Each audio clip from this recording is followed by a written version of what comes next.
guys, so in this video I wanted to discuss guide tones and why they're important.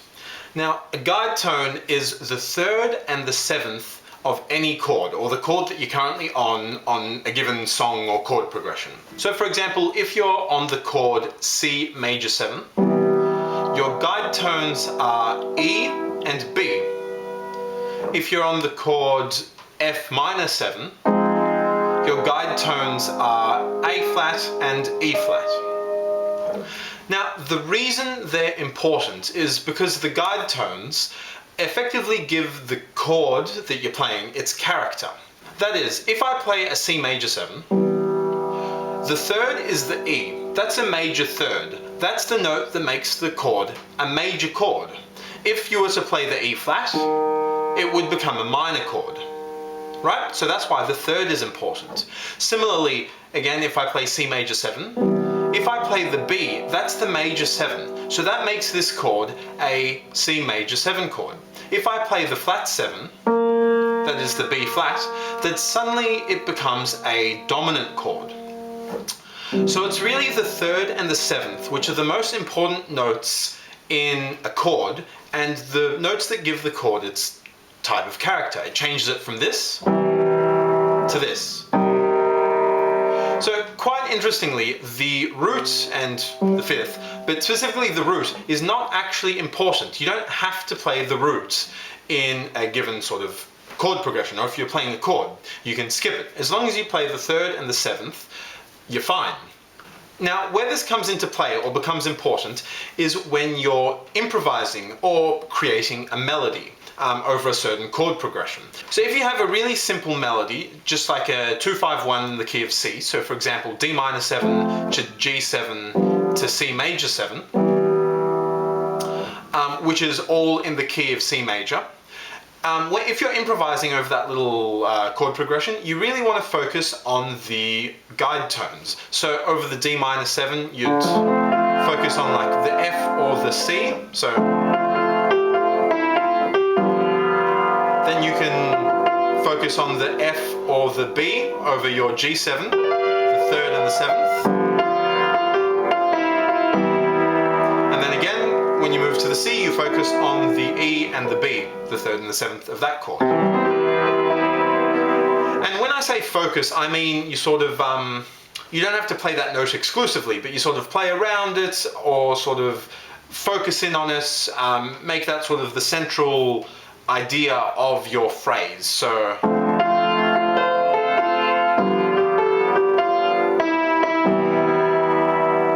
so I was sort of just repeating the F note again and again. I was played a little arpeggio down to it. You can circle it.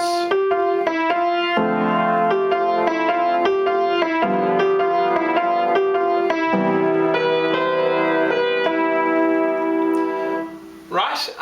And in that way you're sort of drawing the listener's attention to it.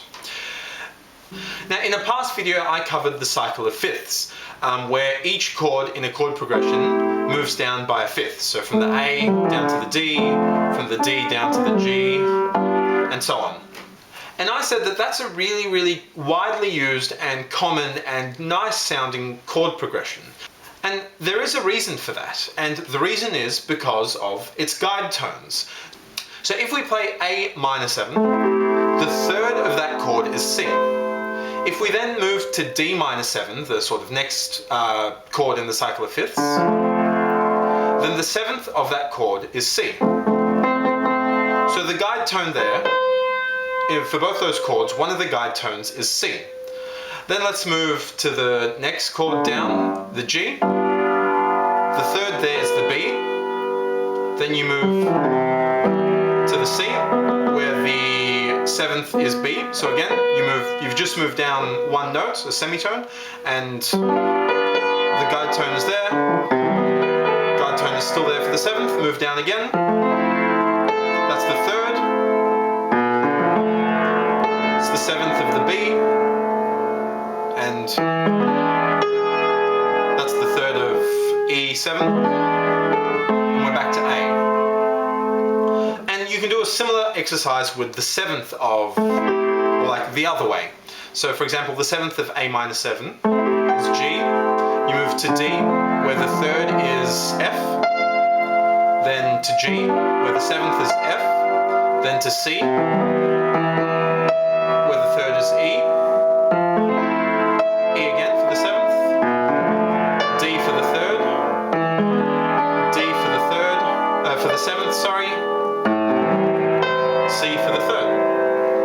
So the guide tones there in that cycle of fifths progression just either stay the same or move down one note diatonically in the scale. And that's why the cycle of fifths chord progression sits together well and sounds pleasant to the ear, because essentially each chord change only changes one guide tone.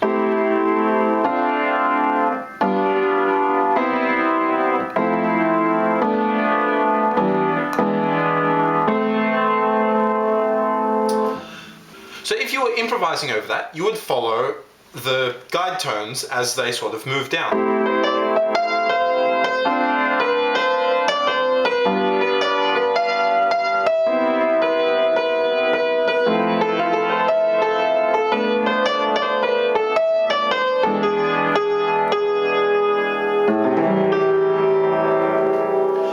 Or something like that, or at the very least it's a good way to practice and target the guide tones like that when you're learning how to improvise over a new song.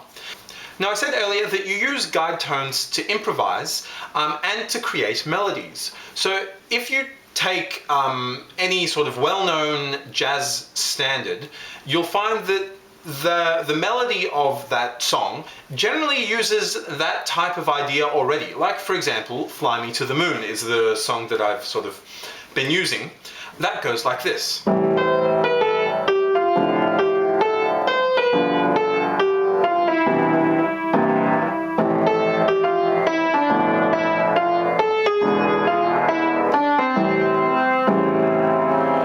So now if we slow that down and break it down and look at that closely, we'll notice something interesting. The first chord is A minor 7 and the melody begins on the C. Then it goes to the F just as the chord changes to D minor 7, where the third is the F. That's another guide tone. So we've gone from the third of the A minor 7 to the third of the D minor 7. Then we move to G7 and the melody's on the third of G7. Then we move to C major 7 and the melody comes down to the third of C major 7. Then we move to the F major 7 and the melody goes to the A, which again is the third. Melody goes down to the D, chord moves to B half diminished, where the third is the D. Again, we're on the D.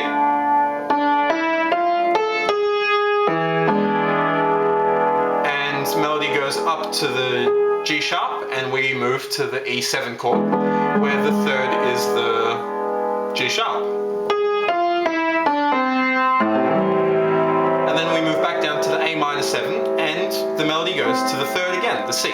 So the melody of Fly Me to the Moon quite literally targets the third of every single chord that it plays through the cycle of fifths.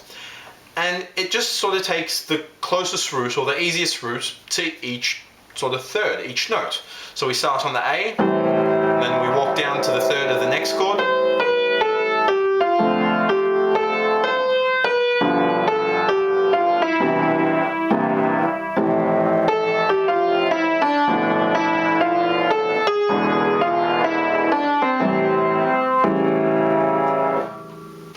So that melody is literally just targeting the guide tone of each chord as it goes down. Another song that uses the cycle of fifths chord progression is Autumn Leaves, and that goes like this.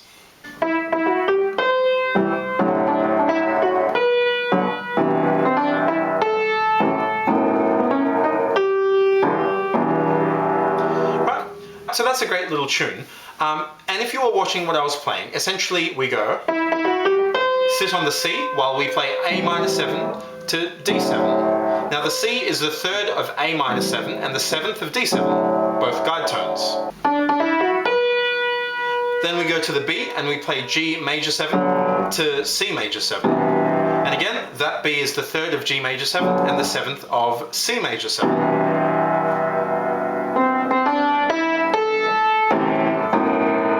And again, if you work through that same idea, we're playing the 3rd of the F sharp to the B7, which is the 7th, and then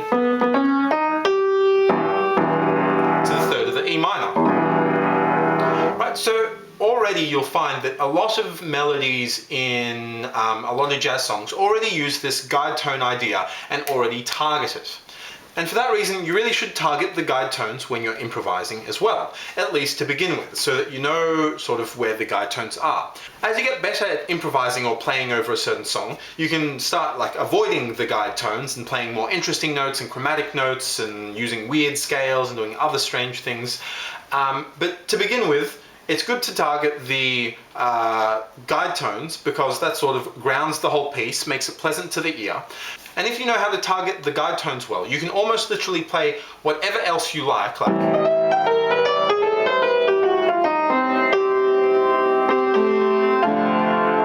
as long as you sort of resolve it back to a guide tone or take it back into the key that you're playing in, then it actually sounds fine. And I'll go over that in the next video where I explain some improvising ideas, that one being sort of a stress and release.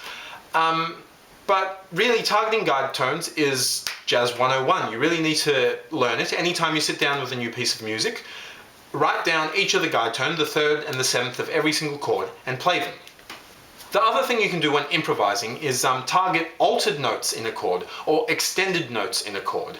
That also sounds good. So for example, if you've got a 2-5-1 but a slightly modified one, so a D minus 7 flat 5, going to a G13, going to a C major 7. Right, the altered notes there are the A flat instead of the A for the D minor 7 flat 5, and then the G13 has the E in there, and then to the C major 7. So you can target that A flat and that E when you're improvising. So something like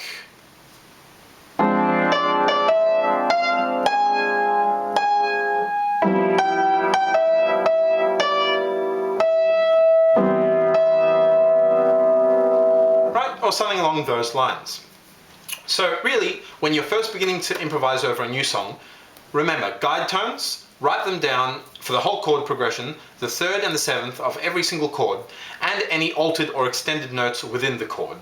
And you can sort of move around between them, target them, try to stay close, like cycle a 5th, the 3rd becomes the 7th of the next chord, and so on.